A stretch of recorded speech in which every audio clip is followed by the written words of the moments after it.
Hi,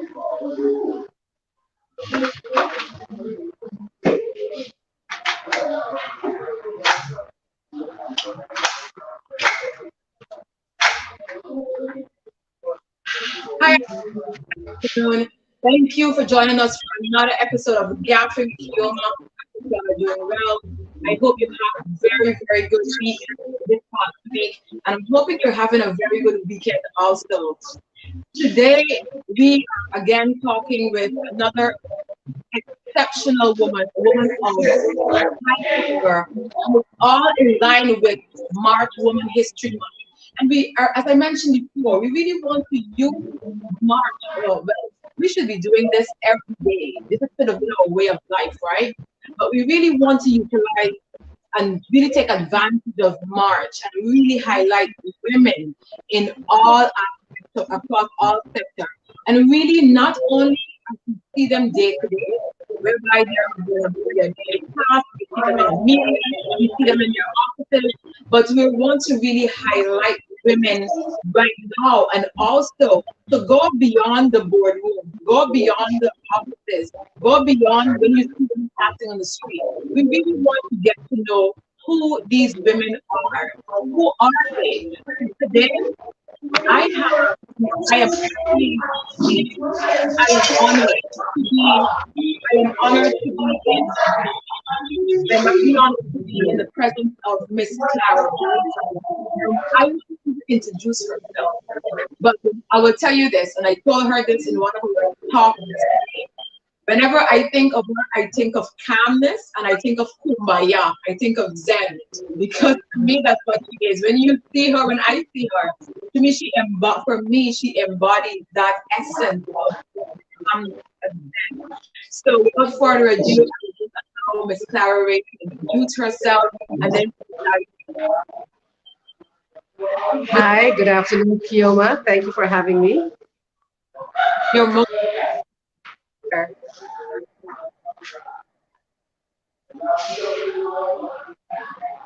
I can't hear you too well, so you have to speak a little Can you louder. hear me well?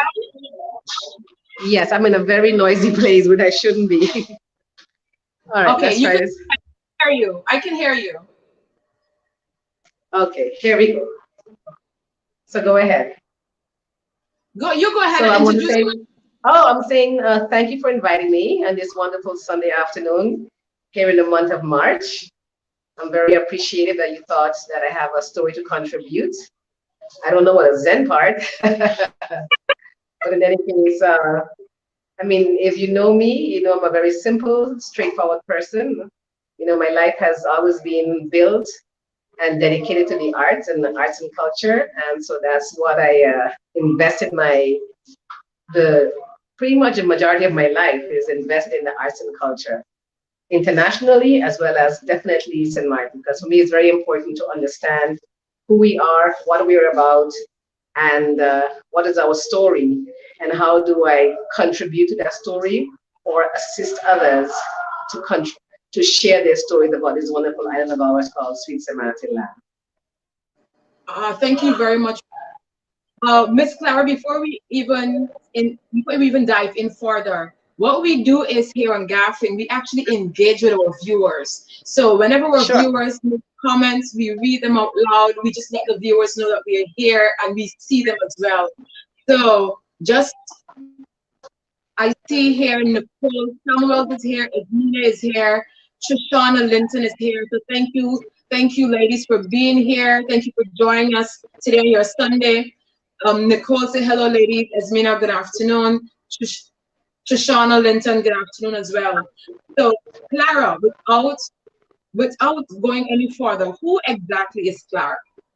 Who are you? All right, so Clara Reyes, born in Curacao, lived her entire life on St. Martin, except for those years when I was traveling. I come from a very beautiful mother who made arts and culture a very important and relevant part of my life. So from a very young child, I was enrolled in all things creative and creative expressive, but not just that, sports. So really and truly, all my days were spent in choirs, in dance companies, gymnastics, gymnastics, tiny color piano lessons, volleyball, softball. I had a very full childhood that was made possible for me through my mother. And so that became my life from the time I was in St. Maarten as a young person. And eventually when I left at the age of 18, it was a continuum of what I started as a child. And my first professional foray into the creative realm was as a young person. We had moved to live in Switzerland as a young child. And at the age of 8, my mother enrolled me in a gymnastics school. So from that age already, I was involved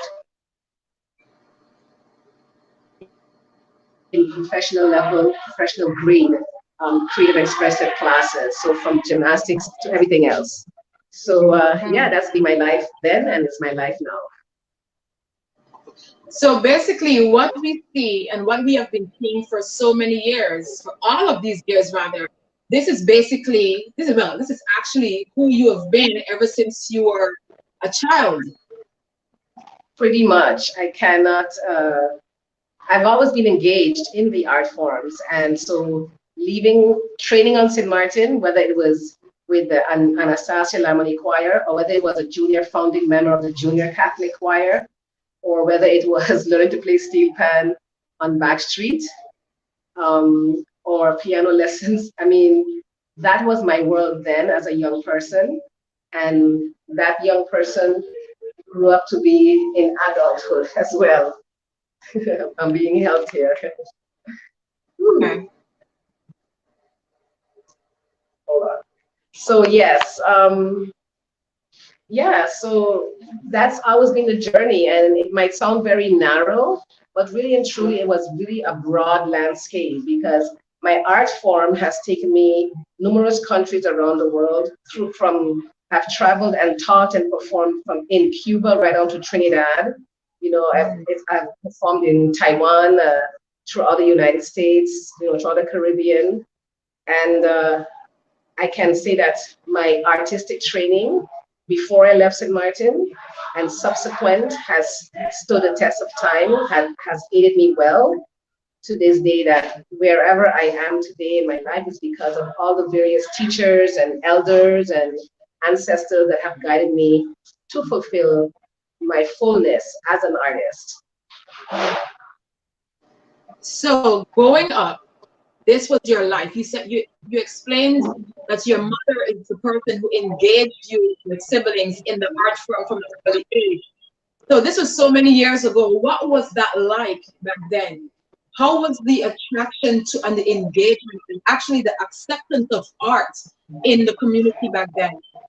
And how did you balance as a young girl going to school? How were you able to balance school, being at home, and all of the activities you are engaged in? You know, I didn't think of it as balancing. I thought of it as I'm doing what I love, and the platform was there for me to dive fully into it. I didn't feel like it was, I mean, apart from the occasional time when I got so consumed with creating art or being in the art world that my grades suffered slightly. And then my mother would say, hey, pull up those grades. But apart from that, everything was set up for us as a young people living in St. Maarten. I think life was so much simpler then that, you know, life was so much simpler in St. Maarten that it was very easy for a young person to be engaged in a lot of activities and not for parents have to be babysitting them. I mean, we could always walk to every event we wanted to go to. We could, yeah, we didn't have to worry about parents picking us up, dropping us off, and all that kind of stuff. We just did what we had to do as young people. And we just lived our life as fully as we could. And St. Maarten was a very simple island back in the day. You know, everything was walking distance. You know, parents looked out for each other. Yeah, and I was able to be in everything I wanted to be in, from dance to tap to gymnastics to art classes. You know, we would, every Saturday morning was spent in Anastasia's Larmoni's house. And it was a countless of us, like 30 to 40 children. We were all getting very highly skilled levels of vocal training, but also music training and also solfège, which meant we had to learn to sing and read notes at the same time. So long before I left St. Maarten, I was really engage with very intensive artistic trainings right here on my fabulous island. If you see me walking around, it's because I'm in a very noisy place. I keep trying to find the least noisy I area. noticed. I noticed you are. So you mentioned also you became so engaged in the various activities that your grades dropped and your mom told you, hey, you need to get it up. How was that trying? How were you able then to create that balance? Because what you find is a lot of persons who are engaged in various activities while they're in school. Most times, 'cause it happened to me as well. My first year of high school, there's a balance. We tend to focus primarily on where our attention and where our interest is or lies. So how did you were you beaten? Did you get a scolding? How did you move forward? Oh Uh, no, it was nothing so drastic. It was simply, if you really want to maintain what you're doing, you have to organize yourself a little more better. You can't become so distracted that you're not gonna do your school work. And it was literally, I think I was only once ever that happened. You know, it wasn't a challenge that I had to navigate all the time. It was just at one time where I guess as a teenager, you got even much more involved. But for the rest, for me, and really, I really cannot talk about a hardship when it came to balancing. It's what I love to do. It wasn't like, oh, I gotta do this. It was, I gravitated toward it. I was just there, fully in the process, you know. I mean, from the children books week to the song festival, for the musical theater productions, you know, everything that was available to me as a child on St. Maarten, I just ate it up. And even as an adult, I still eat it up. But I always encourage parents, you know, to this idea of everything is about reading, writing, arithmetic. I think is the biggest fallacy and an injustice we do to our young people, because we isolate them to a very narrow lived experience. You know, so the more broader a landscape a child can engage in as a young person is more opportunity for the brain to expand, and two, for the child to find their personal voice of where they want to be in life. So my mother really made it possible for me. Like I said, in addition to all the things she had me in, she also enrolled me in secretarial courses at night that were being offered at St. Martin Academy. Back then it was called FDPT. So it was me and my sister, the two youngest young ladies with all these other professional women. And we were learning to do shorthand, dictate, typing, all these fabulous things. So my mother was like, you're going to engage with as many activities as possible, and one of them is going to stick. And I so think there was no hardship. I never felt a struggle to choose. It was just a matter of just going to it and fully being in it. I think it's really commendable. So many years ago. I mean, some okay. Why do you think so many years ago was ancient or things were so different? But in today's society, at least for me, you're able to experience parents or persons or society, if you may say, they focus primarily on the academics. You have to make sure your grades are good in maths or English. And I'm not saying that it shouldn't be good, but I really support what you stated about the meshing of all the balance of. Okay, one of the things that has been discovered over the years, and it's something called Howard Gardner theory of multiple intelligences. And it's explained that a child is intelligent in the kinesthetic realm, so that's in movement. A child is intelligent through music. A child is intelligent through intrapersonal and interpersonal skill. That means how you express yourself and how you deal in public. A child is also intelligent in spatial awareness. So our bodies are geared to be this multifaceted sponge collecting information and evolving.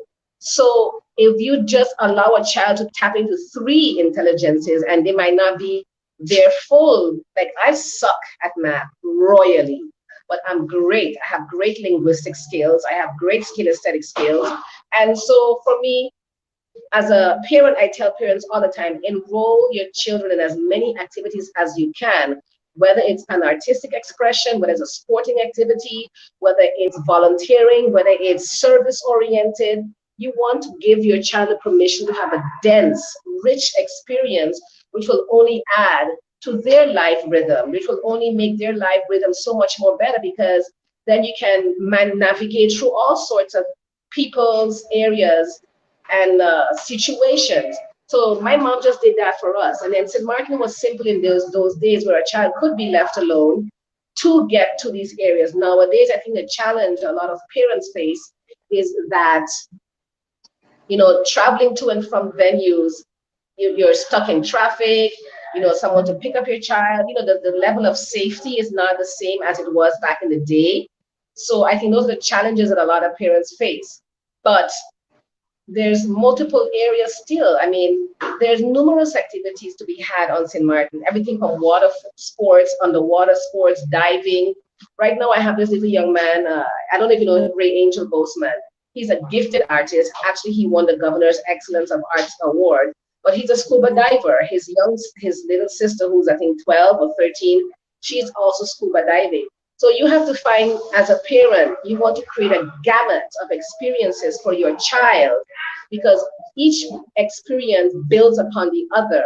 It stimulates them intellectually. And for instance, for a child like me who sucked at math, if math was the only thing that was available to me, I would have felt very insecure and I would have had very low self-esteem. But because I excelled in other areas and I could express myself in other areas, in that one area where I sucked royally, it didn't define me.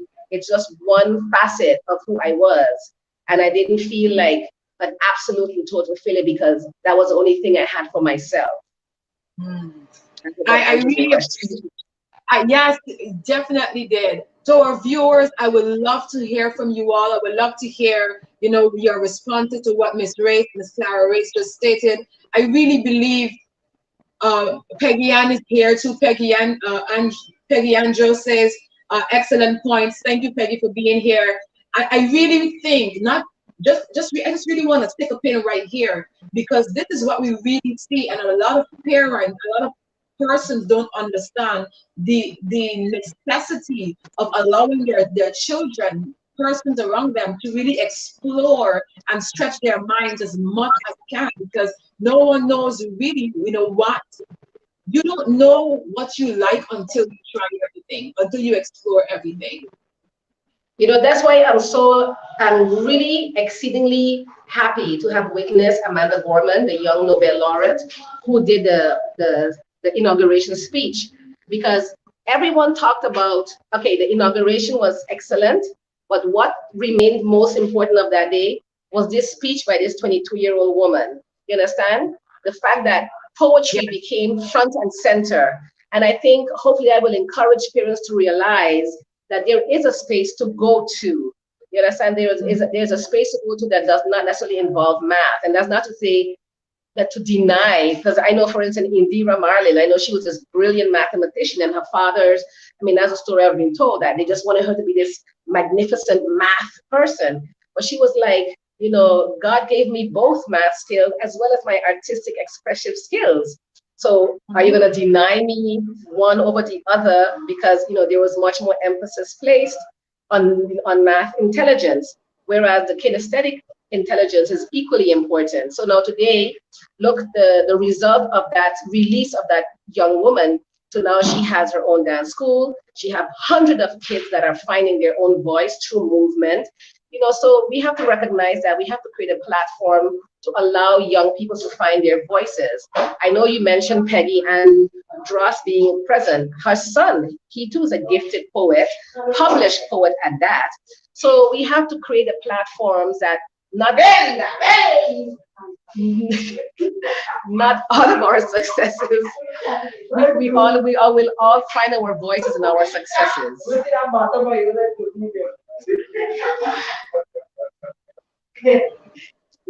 Okay, can you hear me, Keoma? I'm here. I lost you when the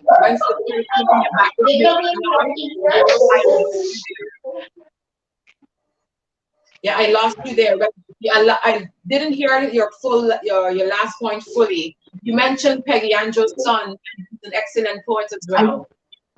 Exactly. So the whole idea is that kids are more than reading, writing, and arithmetic. You know, humans are born to be expressive people. That's our innate nature. We are born to be creative and expressive. And some of us will make our monies in the business, others will make our monies behind the scenes, others will be supporting the industry. Right now, the culture creative industry is a direction that we're really pushing at the Department of Culture, the idea of investing in the arts, which then gave way to creative services, which then also supports heritage, and which also supports media. So right now there's so many areas that, and the arts and culture are proved to be that vehicle of economic empowerment, not just in the Caribbean, but around the world. So I think we have to trust that as parents, we're teaching our kids well, but trust that you're going to give them this wide gamut of experiences that will allow them to monetize their craft, as I was able to do. My mother trusted in her and trusted in me. And if I committed myself enough, I realized I have to make this work. So today, 20, 30, 40 years later, you know, yeah, I'm a teacher, I'm an artist, I'm a producer, you know, and I turned out to be okay. I didn't totally die graduating from high school with a 6 for math. I got through with the skin of my teeth, but I excel in other areas. How do we know, for persons who are viewing right now, and for persons who will look at the replay of these videos of this episode, how do we convince parents, persons, that academics is not solely it? How do we convince them? Because persons who are here, poet, a poet, how you gonna, what kind of job is that? How you gonna make money with that? No, Or I'm not trying to convince anybody, number one. I'm just trying to get a platform and create information and let people have choices. So I, as a professional person, can create vehicles and platforms, and parents can, how you say, enroll their children, and eventually a child will excel in the area that makes them happy, or they'll drop out in the area that makes them very unhappy. So I'm not trying to convince parents. I'm just trying to put the information there for you, let you know that these are the options. You want to make yourself available to as many options as possible. And I think there's enough examples to know that why do we all buy CDs? Why do we all buy, I'm not saying to one over the other. As a matter of fact, some of the most innovative classes are using arts for therapy, arts for mathematics. How do you make it more fun for kids? So there's always ways of collaborating and cross-platforming our worlds. It's not exclusivity one or the other. You know, my doctor, Dr. Vanosh, gifted doctor, but also a gifted pianist. You know, he's not making his income as a piano player, but tapping into his artistry gives him joy. So it's not about choosing one or convincing parents. You know, it's just give your child the opportunity to be engaged in as many things as possible. Because the more opportunities a child delves into, the much more deeper layered her brain experience gets, the more expansive her life story gets. So that's all I can say about that. So certainly I'm not trying to convince anyone about anything. Let's dive into some of the comments. Nicole Samuel says, when I asked the question, like, how can we convince? So she said, by having more of these conversations on a daily basis. Then she further went on to say, but I agree, not convinced, but just to share our own experiences. I think it's very important for us to continue to have this conversation. Go ahead. And that's what we're doing, especially we're trying to create more visibility of what's available, what's out there. I mean, I think COVID showed people how much creativity was needed during the COVID lockdown. How many people figure out how to reinvent themselves? I mean, as a matter of fact, COVID was the opportunity for all of us to reinvent ourselves. And all of us discovered, hey, I'm a great cook, so that's a source of income. Hey, I'm a great artist. You know, that's a sort of like Nigel. I don't know if you know Nigel Oxide. We all knew him as his guitarist. However, he hasn't gigged in almost a year since COVID. guess what? He picked up his painting brushes and made all these fantastic, beautiful paintings for St. Maarten. And that was his second stream of income. I'm just saying the more option you give your child, the more opportunities they have for themselves to find their personal voice, to find that which makes them happy. Like, I feel I have never worked a day in my life. I feel that I've always been able to do what I do and get paid for it. You understand? And because I love it so much, there's no inordinate amount of time I will spend at it. There's no time clock to it. There's no punching in or punching out, you know, because you're so consumed. And the art itself propels you forward because art demands of you to continuously ask questions. What's next? What's next? How can you make it better? How can you deepen it? And then the thing is, you're not competing against anyone but yourself. And that's the biggest thing about art, the artistic journey. You know, you collaborate with others, you work with others, but you also find ways to deepen your creative experience and become better at it. And then by virtue, one world connects to another. You know, right now there's dance history, there's dance historians, there's dance therapy, there's dance working with senior citizens. You know, there's a gamut of experiences to be had in any one discipline because they all will cross paths. Not one discipline is in isolation to itself. So Peggy Ann went on to say, Clara, you are on. She asked, what are your thoughts for the role of government? With you being the head of culture department, the culture department of St. Maarten, what are your thoughts of the role of government? Right now, I can tell you what we're working. We're working at making arts and culture available. We're working at introducing culture creative industries, which is divided in 4 pillars: arts, media, creative services, and heritage. The idea is we're trying to create visibility. We're trying to sponsor more. We're trying to do this thing where people always feel like, oh, you know, sponsorship is really academic. No, we're letting people know that there's apprenticeship programs. Yes, there's degree program, there's non-degree program. There are apprenticeships where, you know what? There's this wonderful young man, his name is Flanders, and on his own, he's been saving his money and he travels to the United States where he apprentices under Claudia Post of St. Maarten artist. So right now we're trying to identify as many streams as possible. We're busy creating apprenticeship programs where young people can identify a master in a craft. For example, I know there's this, the Vineyard building is under renovation. And I spoke to Carolyn Boncampa's husband. And this is what he does. He restores work and everything. And I said, would you be open to starting an apprenticeship program with young people to train under you and how to do woodworking, not just regular carpentry, but this specialized work that deals with restoring our old buildings. So very slowly, we're building the infrastructure to support arts education, but not just arts education. Also to, to identify different areas of streams of study that are not your traditional, carefully and introduce the possibility we are one pillar economy, but in reality, the one pillar economy is completely supported by the creative industries. You know, so yes, that's what we're doing right now. Oh, Peggy, I hope to answer Peggy Ann's question, we're trying to position ourselves. Go ahead, Clara. Go ahead. I'm losing you. We're trying to position. Yeah, I'm all the way in Friars Bay. So we're just trying to position government to be that vehicle that will assist helping young people find their voice in the broadest range of sense that's available to them in the culture creative industries. Peggy, I really hope. So which means go ahead. No, sorry.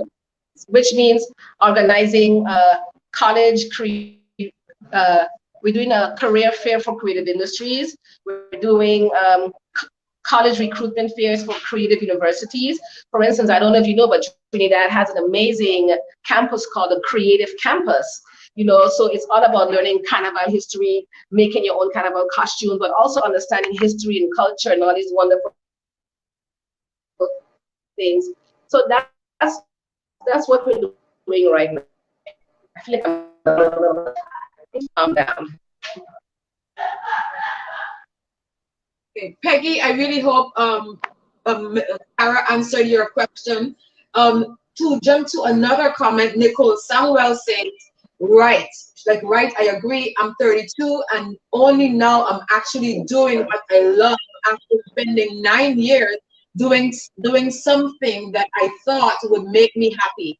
I hope for our future youth that they don't have to go through 1 minute, I'm losing this.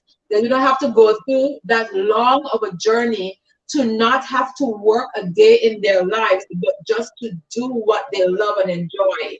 I think that is very profound. Did you hear that? Did you hear me clearly? And that's why we say, sorry? I just read one of our viewers' comment, Nicole comment.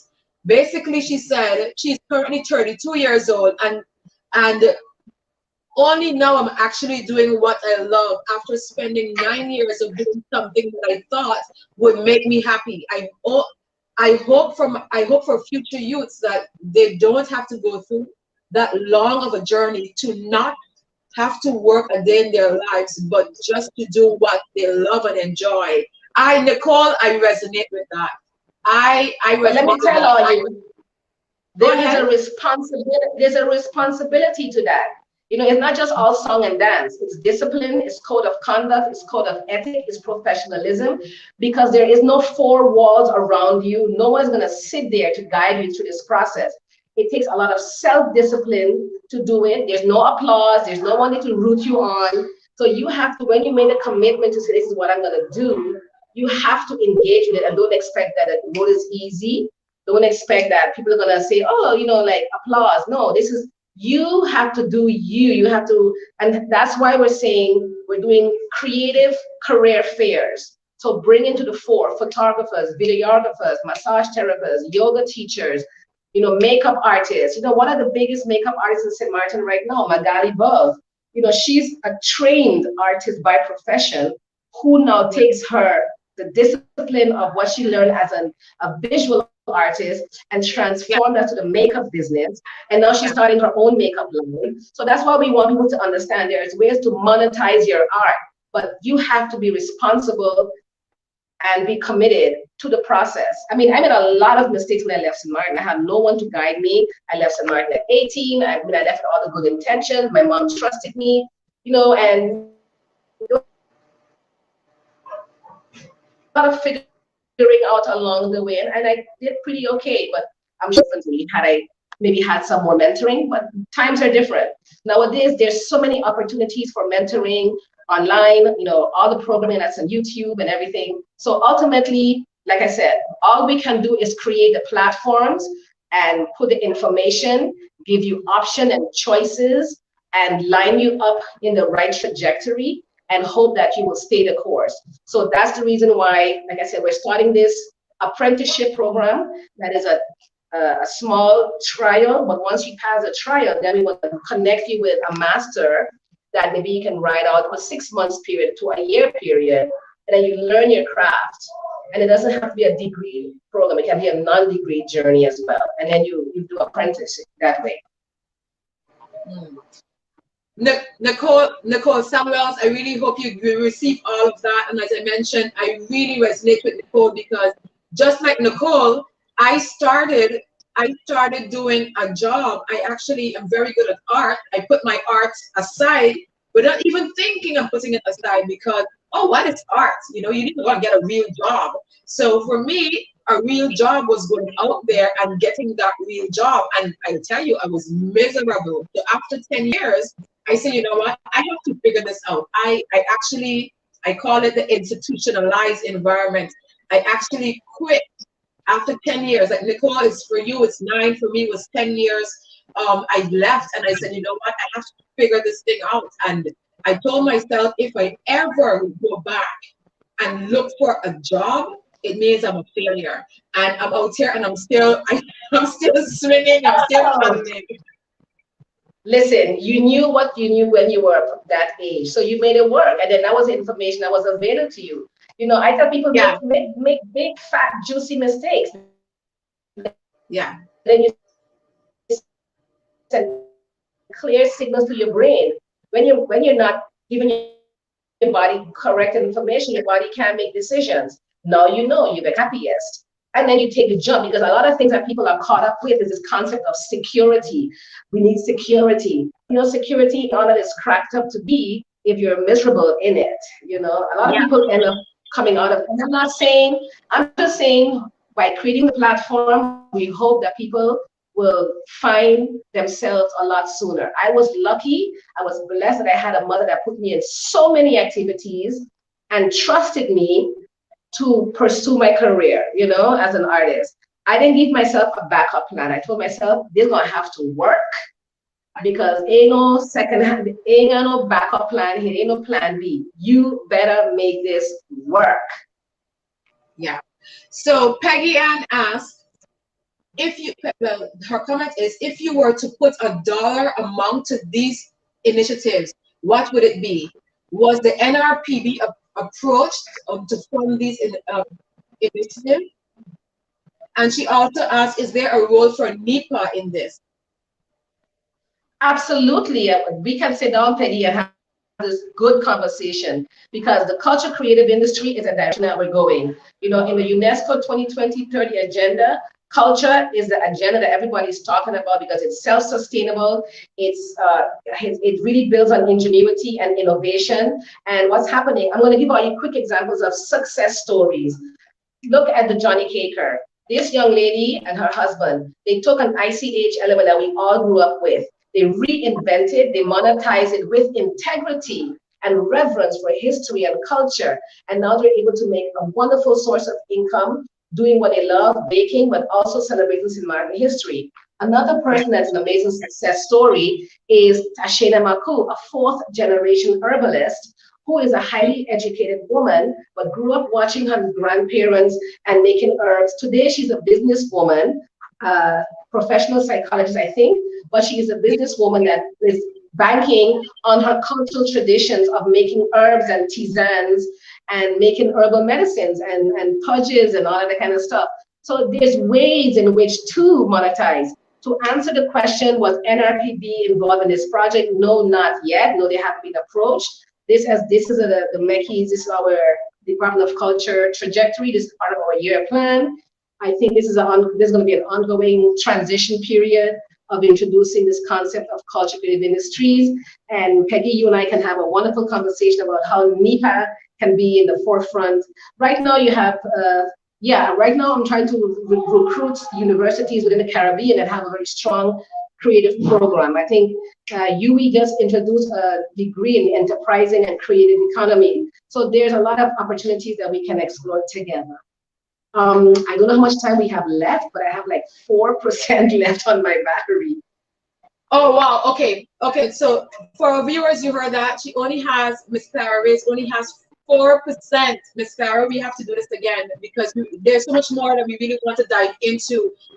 You mentioned you left St. Maarten at 18 years old. So what I'll just focus on your last 3%. How was that? What was that journey like? So you focus on art only, creativity only. You moved when you left St. Maarten. Where did you go to, and what was that experience? In a nutshell, here goes. I went to your Frau Anastasia one afternoon with a list of schools because she was going to New York that day. I said, Yuffie, here's a list of schools. Can you please check them out when you go to New York? She goes, what time it is? I said, it's like 4. She said, look, I just missed my plane. Call your mother. We're going to New York tomorrow. Pretty much the next day, I called my mom and say, Ma, do you have any money? She goes, why? I said, your Frau said I'm going to New York with her tomorrow.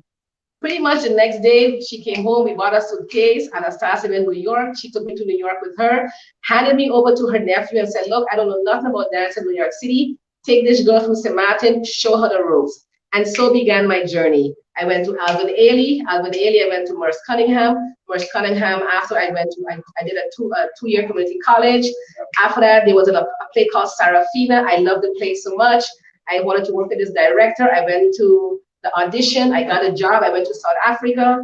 After that job finished, I came back to Jamaica. After that job finished, I went, came back home, started like that. So it's just one thing after the other. You know, I mean, I've never looked back. There was always a next destination about working with a great teacher, a great artist.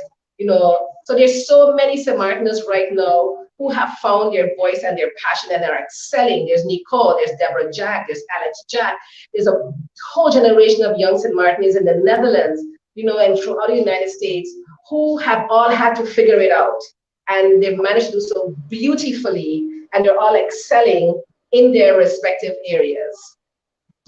Tell us about one failure, one disappointment. We cannot have a story where it's all only glory. There must be a failure. Okay.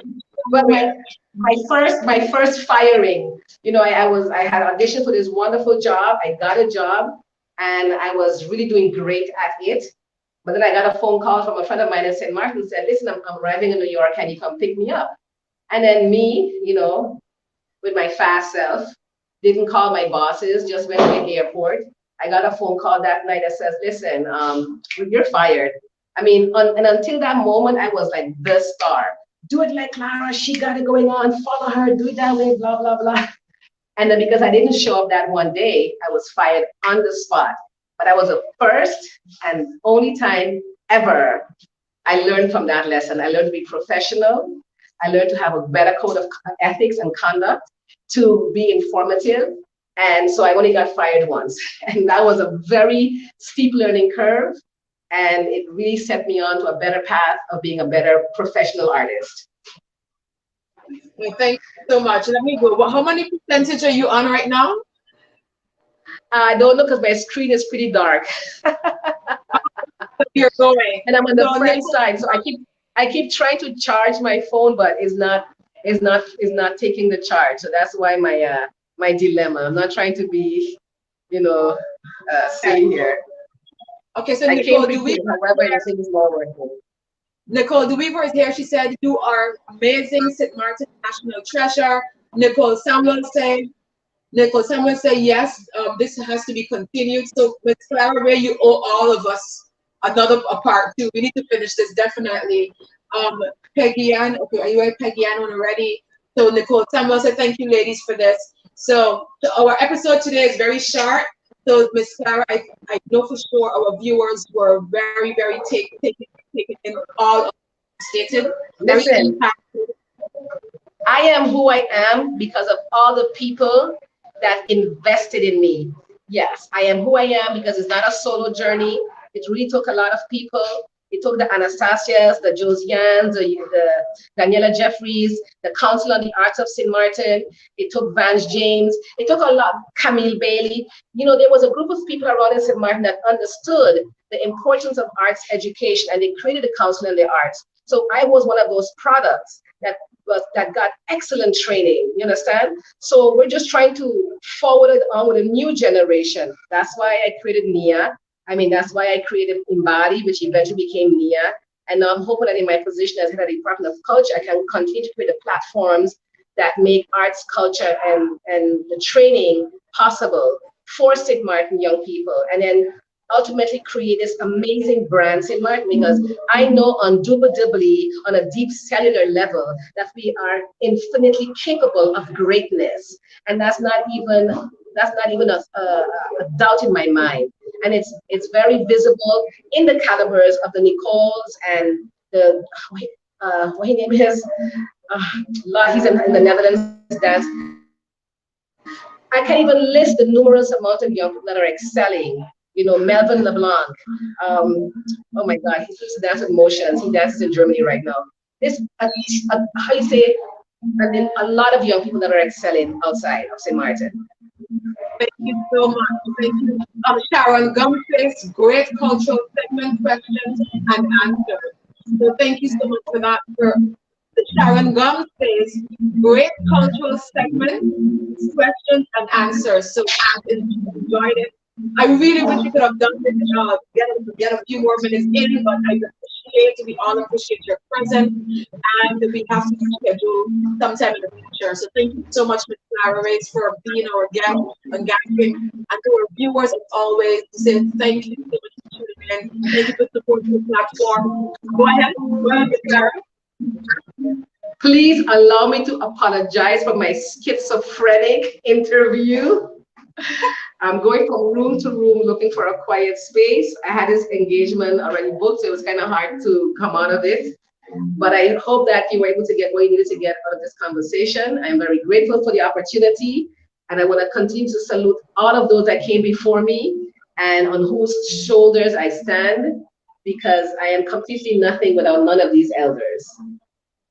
The Yayas, the Denden, the Milos, the Parents, and all of these great St. Maarten people who built this island, they are my driving force. Keep telling their story and bringing our heritage front and center. That is what something that drives me and that pushes me forward. Tashena Makuu, you just mentioned her name. She just popped up. She said, I got on late, lady, but I know this was great. Yes, it was great. You can look at the replay, and we need to talk. So I think Tashena is an amazing woman. I think the Red crew, there's all these great people out there doing great work. I agree with you. Mireya Oceana is all the way in Holland, in the Netherlands. Great session, Mireya. Thank you for joining. Thank you for supporting me throughout all the 10 years plus. So everyone, again, thank you so much. We tune in on Thursday. Our guest on Thursday, the poster, the flyer isn't out as yet, but our guest on Thursday will be Clara Shillingford, a lawyer based in Dominica. So I'm really excited to have that sit down and talk, just to see young women, young Caribbean women just excel, and they can take us along on their journey just for 1 hour. So Clara, again, thank you so much to all our viewers for your support every week. Thank you, thank you, thank you. Peggy, I love you. Sharon, Bajan girl, I love you. Mireya, Tashena, thank you all so much. Nicole DeWeaver, thank you. Take care. Bye-bye.